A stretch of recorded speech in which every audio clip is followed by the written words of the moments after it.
Richard Di Natale has just stepped up for a media conference. Let's take a listen in. We were sitting on less than half of the national vote that we are now. We only had 2 people in the parliament, but Bob back then recognised what we recognise today, and that in any democracy, the outcome of an election should reflect the will of the people. That is the fundamental tenet of any democracy, that at the ballot box, how people vote should be reflected in the outcome of an election. We don't have that in the Senate at the moment. We have a system that's broken. We have a system where the backroom preference dealers are determining the outcomes of elections rather than voters. And it's our view that voters should determine where their preferences go rather than these backroom preference operators. You know the system's broken when, as a voter, you can vote for the high taxing party and your vote ends up with a low taxing candidate, or vice versa. You know the system's broken when someone polls 0.5% at an election and returns one candidate, and that another person polls 25% of the vote and returns one candidate. That's the system we have right now. It's being gamed by these backroom preference dealers. And that's why we believe that reform is critical. We believed it back in 2004 under Bob Brown, we believed it under Christine Milne, and we believe it now under my leadership with the full support of our party room. This is a position that is based on that old-fashioned notion that first and foremost, in a democracy, we need to make sure that people's votes are reflected in the outcome of that election. Now, I understand that the Labor Party is divided on this position. I understand that the Labor Party, people like Gary Gray, Alan Griffin and many others I've spoken to privately, want to see reform. They believe that we need to ensure that we have a functioning democracy. But there are people inside the Labor Party who wield their power and influence through these backroom deals. The factional operators inside the Labor Party who wield their influence as a result of these backroom deals don't want to see reform. Well, again, I say to them, we live in a democracy, let's make sure that people's votes reflected in the ballot box. There's been a lot of analysis about what this means for the outcome of an election. Firstly, this nonsense about it advantaging one side of politics over the other. Anthony Green's made it very clear he doesn't believe there's a high likelihood of the coalition getting control of the Senate. He believes that under a double dissolution, it is unlikely that we'll see a coalition-controlled Senate. But that misses the point. The point here is that this is a reform that should be done because it's good for democracy, not because it's good for one side of politics or another. And my simple message to the Labor Party is this: if you are worried about losing control of the lower house or the upper house, then do your job better. Do your job better. Take a stand on those issues that so many people around the country want you to take a stand on. Take a stand on people seeking refuge and asylum. Don't join with the coalition to slash the renewable energy target. Don't give them a blank cheque to drop bombs on countries. That is what the Australian public are crying out for, some leadership and some courage. And if anything is to advantage the coalition, it will be the performance of the modern day Labor Party. I'll hand over to Lee. Lee will say a few words and then we're happy to take some questions.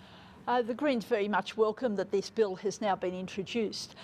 We will be looking at it closely when it goes into committee and debating it thoroughly to ensure that it really does live up to the high standards that are needed when we have electoral reform for the Senate. The inquiry, we've already had one inquiry into this bill and there will be a subsequent inquiry. It's worth remembering at that inquiry that all parties signed off on the recommendations for Senate voting reform. And at the time, Opposition Leader Bill Shorten was in the job. He was part of, he was the leadership of the Labor then and his leadership now, but not giving leadership on this critical issue. That if Labor does not come on board for these reforms, what they're essentially doing is saying we want to ensure that the power stays with the backroom deals, and that's how we should be working our preferences. Because at the end of the day, the bill is very simple. It is about the voters' intention determining what the outcome of the election will be. The decision that we put to the government, and it appears that they've accepted, that above the line voters will be required to number at least 6 boxes, is very important. It means that many parties will be preferenced, and obviously many smaller parties will be included in that preference allocation. And I did want to make a comment about the Greens' work with smaller parties. We have a very deep commitment that we have to get this bill right. And what we said to the government in the negotiations was that there was to be no measures in there that would make it harder for smaller parties, for emerging parties to get going.